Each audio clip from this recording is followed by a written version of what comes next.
बिस्मिल्लाहिर्रहमानिर्रहीम नाज़रीन अस्सलाम वालेकुम। ਤੁਸੀਂ ਦੇਖਦੇ ਪਏ ਹੋ ਨਿਊਜ਼ ਟਾਈਮ ਤੇ ਨਿਊਜ਼ ਟਾਈਮ ਦੀ ਵੱਡੀਆਂ ਖਬਰਾਂ 'ਚ ਸਭ ਤੋਂ ਪਹਿਲੇ ਖਬਰ ਖਾਨ ਦੀ ਕੱਲ ਮੁਲਾਕਾਤ ਦਾ ਦਿਨ ਹੈ। ਕਿਆ ਮੁਲਾਕਾਤ ਕਰਾਈ ਜਾਏਗੀ? ਇਸ ਟਾਈਮ ਪੀਟੀਆਈ ਦੇ ਵਰਕਰਾਂ ਦਾ ਪੁਰਜ਼ੋਰ ਮੁਤਾਲਬਾ ਹੈ ਔਰ ਉਹਨਾਂ ਦਾ ਅਰਕਾਨੇ ਪਾਰਲੀਮੈਂਟ ਕੋ ਸੋਸ਼ਲ ਮੀਡੀਆ ਤੇ ਮੁਤਾਲਬਾ ਚੱਲ ਰਿਹਾ ਹੈ ਕਿ ਇਮਰਾਨ ਖਾਨ ਦੀ ਨਾਲ ਮੁਲਾਕਾਤ ਵਾਸਤੇ ਸਾਰੇ ਅਰਕਾਨੇ ਪਾਰਲੀਮੈਂਟ ਪਹੁੰਚਣ।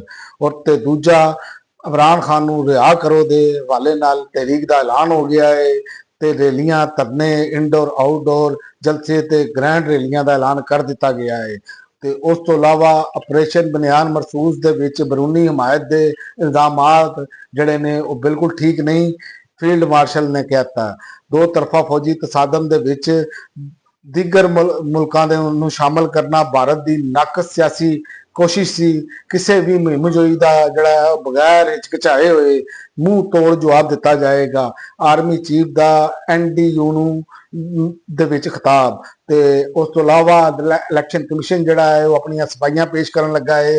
ਇਲੈਕਸ਼ਨ ਕਮਿਸ਼ਨ ਕਹਿੰਦਾ ਹੈ ਚੰਦ ਮਫਾਦ ਪ੍ਰਸਤ ਨਾਸਰ ਜਿਹੜੇ ਨੇ ਉਹ ਇਲੈਕਸ਼ਨ ਕਮਿਸ਼ਨ ਤੇ ਚੀਫ ਇਲੈਕਸ਼ਨ ਕਮਿਸ਼ਨਰ ਤੇ ਮੈਂਬਰਾਨੇ ਇਲੈਕਸ਼ਨ ਕਮਿਸ਼ਨ ਤੇ ਬੇਬੁਨਿਆਦ ਇਲਜ਼ਾਮਾਤ ਲਾਉਂਦੇ ਪਏ ਨੇ ਤੇ ਗੁੰਮਰਾਹ ਕੁਨ ਪ੍ਰਾਪੇਗੰਡਾ ਕਰ ਰਹੇ ਨੇ। ਹਾਲਾਂਕਿ ਇਹਨਾਂ ਦੀਆਂ ਮੁੱਤਾਂ ਪੂਰੀਆਂ ਹੋ ਗਈਆਂ ਨੇ ਲੇਕਿਨ ਵਾਪਸ ਜਾਣ ਨੂੰ ਇਹਨਾਂ ਦਾ ਦਿਲ ਨਹੀਂ ਕਰਦਾ ਪਿਆ। ਇਹ ਕਹਿੰਦੇ ਨੇ ਕਿ ਕੌਮ ਦਾ ਖੂਨ ਨਿਚੋੜ ਕੇ ਹੀ ਜਾਣਾ ਹੈ। ਤੇ ਦੂਸਰਾ, ਵਫਾਕ ਦੇ ਵਿੱਚ ਰਿਟਾਇਰਡ ਮੁਲਾਜ਼ਮੀਨ ਵਾਸਤੇ ਪੈਨਸ਼ਨ ਦੇ ਵਿੱਚ 7% ਇਜ਼ਾਫੇ ਦਾ ਨੋਟੀਫਿਕੇਸ਼ਨ ਜਾਰੀ ਹੋ ਗਿਆ ਹੈ। ਤੇ ਉਹਨਾਂ ਨੇ ਕਿਹਾ ਹੈ ਇਸ ਤੋਂ ਪਹਿਲੇ ਮੁਲਾਜ਼ਮੀ ਦੀ ਤਨਖਾਹਾਂ ਦੇ ਵਿੱਚ ਇਜ਼ਾਫੇ ਤੇ 30% ਡਿਸਕ੍ਰੈਟਰੀ ਅਲਾਉਂਸ ਦੇ ਨੋਟੀਫਿਕੇਸ਼ਨ ਜਾਰੀ ਕੀਤੇ ਗਏ ਸਨ।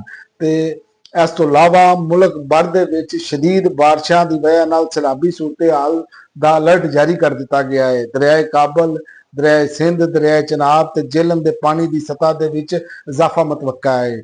ਤੇ ਉਸ ਤੋਂ ਇਲਾਵਾ ਬ੍ਰਕਸ ਇਤਿਹਾਦ ਨੇ ਗਜ਼ਾ ਨੂੰ ਫਲਸਤੀਨ ਦਾ ਨਾਕਾਬਲੇ ਤਕਸੀਮ ਹਿੱਸਾ ਕਰਾਰ ਦੇ ਦਿੱਤਾ ਹੈ। ਬ੍ਰਕਸ ਇਤਿਹਾਦ ਨੇ ਆਲਮੀ ਬਰਾਦਰੀ ਨਾਲ ਮੁਤਾਲਬਾ ਕੀਤਾ ਹੈ ਕਿ ਫੌਰੀ ਤੇ ਮੁਸਤਕਿਲ ਤੇ ਗੈਰ ਮਸ਼ਰੂਤ ਜੰਗਬੰਦੀ ਵਾਸਤੇ ਨੇਕ ਨੀਤੀ ਨਾਲ ਮੁਜ਼ਾਕਰਾਤ ਕੀਤੇ ਜਾਣ। ਤੇ ਇੱਕ ਹੋਰ ਵੱਡੀ ਖਬਰ, ਹਜ਼ਰਤ ਈਸਾ ਦਾ ਦਾਵਾ ਕਰਨ ਵਾਲਾ ਦੂਜੇ ਜਨਮ ਦਾ ਉਹ ਜਿਹੜਾ ਹੈ ਉਹਨੂੰ 12 ਸਾਲ ਕੈਦ ਸੁਣਾਤੀ ਗਈ ਹੈ। ਹਜ਼ਰਤ ਈਸਾ ਦੇ ਦੂਸਰੇ ਜਨਮ ਦਾ ਦਾਅਵੇਦਾਰ ਜਿਹੜਾ ਬੰਦਾ ਹੈ ਉਹਨੂੰ 12 ਸਾਲ ਕੈਦ ਸੁਣਾਈ ਗਈ ਹੈ। ਇਹਦਾ ਨਾਂ ਸਰਗਈ ਟੋਪ ਹੈ ਤੇ ਇਹ ਖੁਦ ਨੂੰ ਵਿਸਾਰਿਓਨ ਕਲਾਉਂਦਾ ਹੈ। 1990 ਦੀ ਦਿਹਾਈ ਦੇ ਵਿੱਚ ਇਹਨੇ ਇੱਕ ਨਵਾਂ ਫਿਰਕਾ ਵੀ ਕਾਇਮ ਕੀਤਾ ਸੀ ਤੇ ਹੁਣ ਇਹਨੇ ਹਜ਼ਰਤ ਈਸਾ ਅਲੈਹਿਸਲਾਮ ਦਾ ਕਿਹਾ ਕਿ ਦੂਸਰਾ ਜਨਮ ਆ ਮੈਂ। ਤੇ ਇਸ ਤੋਂ ਇਲਾਵਾ ਜਿਹੜਾ ਇਹ ਕਤਰ ਨੇ ਇਸਰਾਈਲ ਤੇ ਹਮਾਸ ਦੇ ਦਰਮਿਆਨ ਮੁਜ਼ਾਕਰਾਤ ਜਿਹੜੇ ਨੇ ਉਹ